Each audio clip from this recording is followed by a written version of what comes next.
Hello viewers, कैसे हैं आप सब। दोस्तों, आपको हमारी कहानी अच्छी लगी तो कहानी को लाइक और चैनल को सब्सक्राइब करें ताकि हमारी आने वाली हर नई कहानी की नोटिफिकेशन आपको मिलती रहे। मैं एक बात पूछूं, बतलाओगी? हाँ पूछो, क्यों नहीं बताऊंगी। लगभग 30 साल उम्र की शांति अपनी किशोरी बेटी संध्या को ध्यान से देखते हुए बोली। संध्या की उम्र अभी 14 साल की है। वह शांति का दूसरा रूप दिखती है। चेहरा, रंग, लंबाई सब कुछ उसे अपनी माँ से ही मिला है। मेरा ननिहाल कहाँ है? रक्षाबंधन में सभी की माताएं अपने भाई को राखी बांधने अपने मायके जाती हैं। तुम कभी नहीं जाती? क्या मेरी कोई मामा नहीं है? कभी वह भी तो नहीं आते। बेटी, यह घर तुम्हारे मामा जी का ही है। बहुत दिन हुए, जब तुम 3-4 साल की थी तभी वह घर छोड़कर न जाने कहाँ चले गए। आज भी तुम्हें अपने साथ ही इस घर में बैठी उन्हीं का इंतज़ार कर रही हूँ। और मेरे पिताजी, दादा दादी, मेरे सिवा तुम्हारा और कोई नहीं है इस दुनिया में। अब जाओ, जाकर पढ़ो, मुझे बहुत से काम करने हैं। शांति के ठहरे शांत जीवन में अपनी सवालों के पत्थर फेंक लहरें उठाकर संध्या पढ़ने चली गई।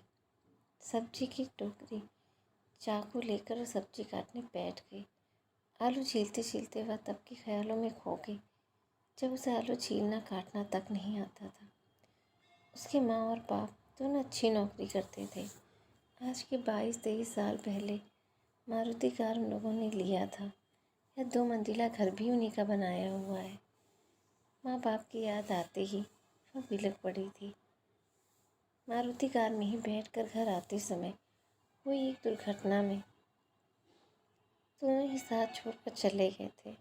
अपने पीछे छोड़ गए थे 7-8 साल की बेटी शांति और 14-15 साल की बेटी अशोक को। माँ, ऐसे हाथ में आलू लिए क्यों बैठी हो? तबीयत तो ठीक है ना? लाओ आलू मैं काट दूँ। संध्या ने आकर उसका सिर हिलाते हुए कहा। नहीं, रहने दे, मैं काट लेती हूँ। ऐसा कह आलू छीलने के साथ वह फिर से विगत में खो गई। आलू क्या, सारी सब्जियों को छीलना, काटना, बनाना उसने अशोक भैया से ही सीखा था। मकान बनाने के लिए मम्मी पापा ने बैंक से ढेर सारा कर्ज लिया था। उन लोगों के फंड का पैसा बैंक के लोन चुकाने में खर्च हो गया। दोनों को मामूली सी पेंशन मिलती थी, उसी से पढ़ाई और अन्य खर्च चलने लगा। देखते देखते 6 साल बीत गए। अशोक भैया ने CPMT परीक्षा उत्तीर्ण की। बात तो बहुत खुशी की थी, मगर इसी के साथ हमारे बुरे दिन आ गए। भैया को पढ़ने के लिए दूसरे शहर में जाना था। भैया को सबसे बड़ी चिंता मेरी थी। इतनी छोटी है, अकेले कैसे रहेगी। इस समस्या का हल उन्होंने मकान का ऊपरी हिस्सा किराए पर देकर निकाला। एक परिवार था जिसमें पति पत्नी और उनका 25-26 साल का इकलौता बेटा। भैया की सोच थी कि उनकी पढ़ाई में मदद मिल जाएगी और मुझे अकेले भी नहीं रहना होगा। उन्हें क्या पता था कि जिस परिवार को मेरी सुरक्षा के लिए चौकीदार बनाकर घर में ला रहे हैं वही लुटेरा निकल जाएगा। ओह, एक किशोरी अपनी माँ के बिना कितनी असहाय होती है, यह एक मात्र हीना ही जान सकती है। एक किशोरी को बाप से ज़्यादा माँ की ज़रूरत होती है। यौन विकास, सुरक्षा, जागरूकता आदि बताने सिखाने के दौरान उस किराएदार औरत, जिसे वह आंटी कहा करती थी, ने कब और कैसे क्या किया जान नहीं पाई। जब उसमें गर्भवती होने के चिन्ह दिखाई देने लगे तो उन्होंने चरित्रहीनता का दोष लगा भैया को भुला लिया।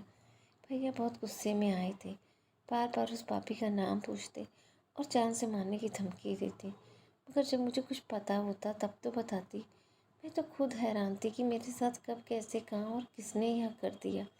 भैया की क्रोधाग्नि में अंकल आंटी कभी पानी तो कभी घी डालते। उनका लड़का मनीष चुपचाप यह सब होते देखता रहता। निरपराध गालियाँ सुनते भैया का मार और अंकल आंटी का ताना सुनते मर जाने को जी चाहता। मगर दुखी व्यक्ति के लिए अमृत समान मृत्यु मुझे भागी को कहाँ मिलनी थी। मेरी किस्मत में अभी घोर नर्क भोगना लिखा था। मेरा विवाह मनीष के साथ कर दिया गया। मुझे आश्चर्य यह था कि लगातार मुझे उल्टा चरित्रहीन कहने वाले अंकल आंटी अपने बेटे के साथ मेरा विवाह वह भी मेरे पेट में छिपे पाप के साथ करने को तैयार कैसे हो गए। माँ खाना बन गया, बहुत ज़ोर से भूख लगी है। हाँ आ। चौंक जाने से चाकू से उंगली पर थोड़ा जख्म हो गया। कटी उंगली को मुंह में दबाए फर्स्ट सोच किचन की तरफ बढ़ गई। माँ थोड़ी सी सब्जी और तो तुम इतना स्वादिष्ट बनाती हो कि पेट भर जाने पर भी मन नहीं भरता। जी करता है कि थोड़ा और लो। बहुत है सब्जी, मेरी थाली में से निकाल ली। मैं ज़्यादा नहीं खाती। खाना खाने बर्तन मांजने के बाद जब शांति सोने के लिए गई तो देखा कि संध्या अभी जगी हुई है। दोनों माँ बेटी अब एक ही बिस्तर पर सोती हैं। संध्या को अकेले सोने में डर लगता है। अभी सोई नहीं, क्या बात है?